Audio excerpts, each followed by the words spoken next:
Hello friends, welcome to our welcome to my another lecture which is basics of bonding in atoms, in molecules, in compounds. Basically, chemistry includes atoms, elements, words like matter, compounds, which initially you find it difficult, but then later on it is very simple because the entire chemistry revolves around it. Now, an atom is the smallest constituent unit of an ordinary matter that constitutes an element, say chemical element. The atoms are extremely small size. They are so small, like they are in their size can be measured in picometers. Now we all know that again the atom has nucleus. Nucleus has protons and neutrons and the orbitals of electron cloud. Now what is a compound? The substance made by combining atoms of two or more elements. That is, if atoms of more elements, may the elements be same or different. If they are combined, they give rise to compound. For example, methane. Methane is a combination of the element carbon and hydrogen. Methane contains one atom of carbon and four atoms of hydrogen. Similarly, you can see water, that is H2O.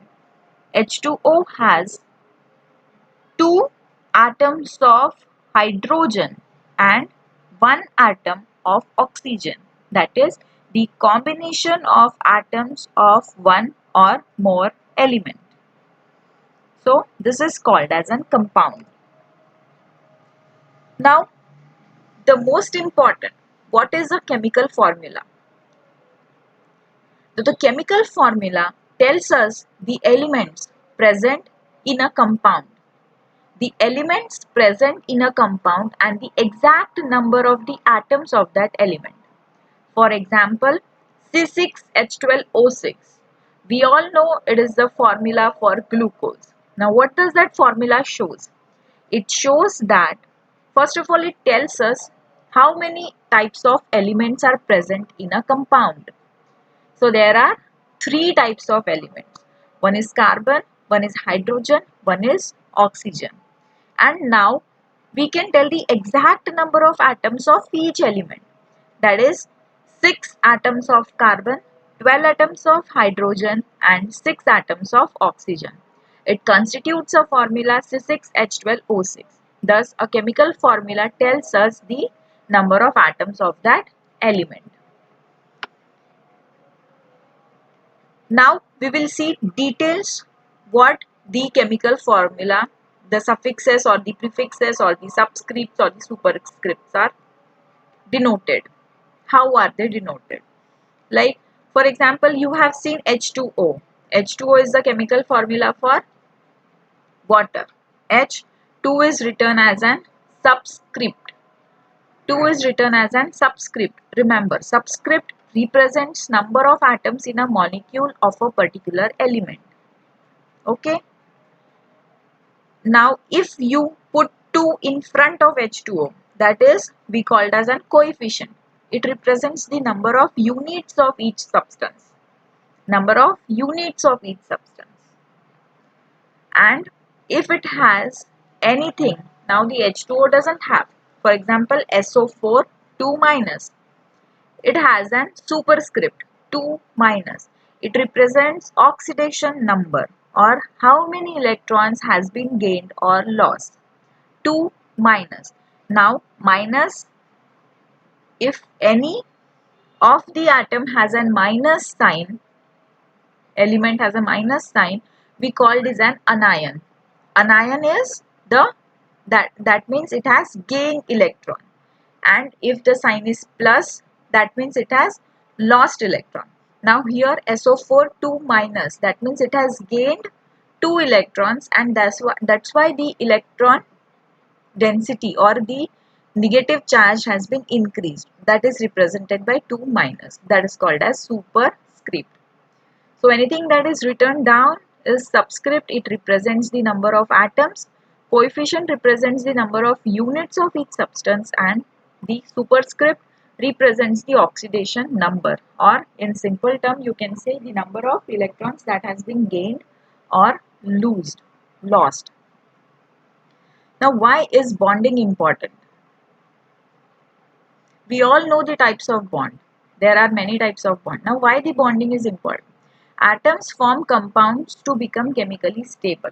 We all know that the atoms cannot exist in nature as they are.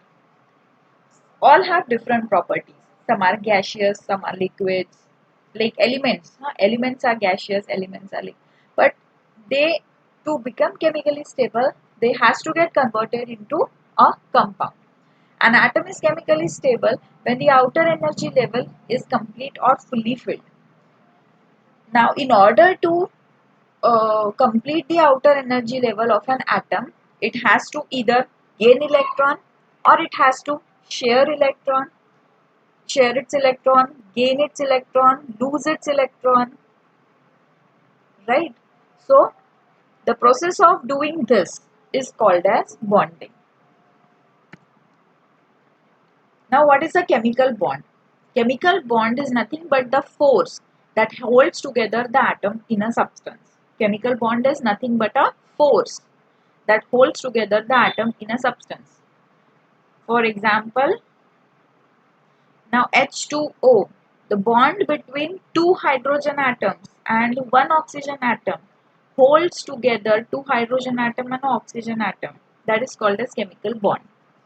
Now, here I have shown two types of bonding, ionic bonding and covalent bonding. Ionic bonding is transfer of electron. That is, if the electron is transferred from one atom, that means the electron is lost from that atom. That means it becomes positively charged. And at the same time, the other atom gains that electron and it becomes negatively charged. That is called as transfer of electron. It is called as ionic bond because there is formation of ions, positive ions and negative ions. And next is covalent bond. That is sharing of electrons. That is, each electron is given by two atoms and the electrons are shared in between that two atoms. Like, no one loses the electron and no one gains the electron. It is sharing of electrons. The details between this bonding, the details of this bonding, ionic bonding, covalent bonding and other types of bonding will be seen in next video. Till that, thank you.